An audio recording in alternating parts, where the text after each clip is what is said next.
السلام عليكم ورحمة الله تعالى وبركاته.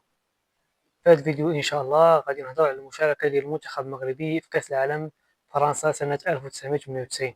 كيفاش دازو الإقصائيات، وشكون هما اللعابة اللي كانوا في المنتخب في ديك الوقت، وكيفاش دازو المباريات ديال كأس العالم. كلشي هادشي إن شاء الله غادي نعرفو في هذا الفيديو.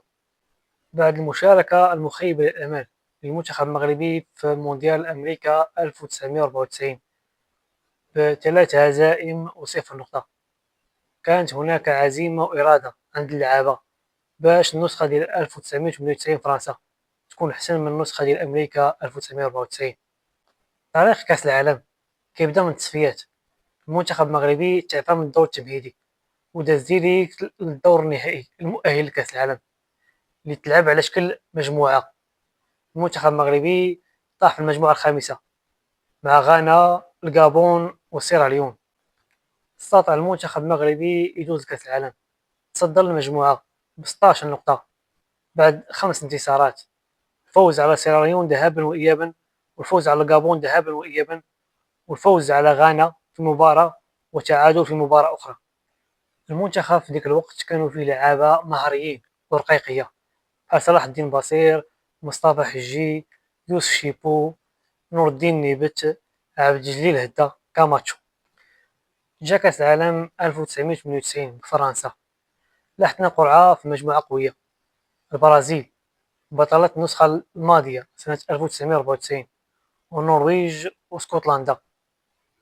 المنتخب دخل كأس العالم بقيادة المدرب الفرنسي هنري ميشيل، وكل عزيمة وإرادة باش يمحي الصورة السيئة اللي ظهر بها في كأس العالم أمريكا 1994. المباراة الأولى ضد المنتخب النرويجي كان أداء رائع، سالت المباراة بجوج بجوج، هدف لمصطفى حجي وهدف لكاماتشو. نقدر نقول أننا ضيعنا تأهل للدور الثاني بعد التعادل. المباراة الثانية ضد المنتخب البرازيلي المرعب، فاز علينا ب3-0، نتيجة طبيعية بالنظر لجودة اللاعبين البرازيليين. التأهل للدور الثاني مازال في اليد، شريطة الربح المنتخب الاسكتلندي في المباراة الثالثة، وتعادل أو خسارة النرويج ضد البرازيل.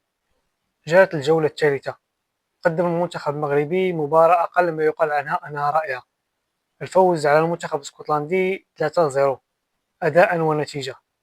الأهداف من تسجيل هدفان لبصير وهدف لكاماتشو. أصبح في الرصيد 4 نقاط، والتأهل للدور الثاني اقترب.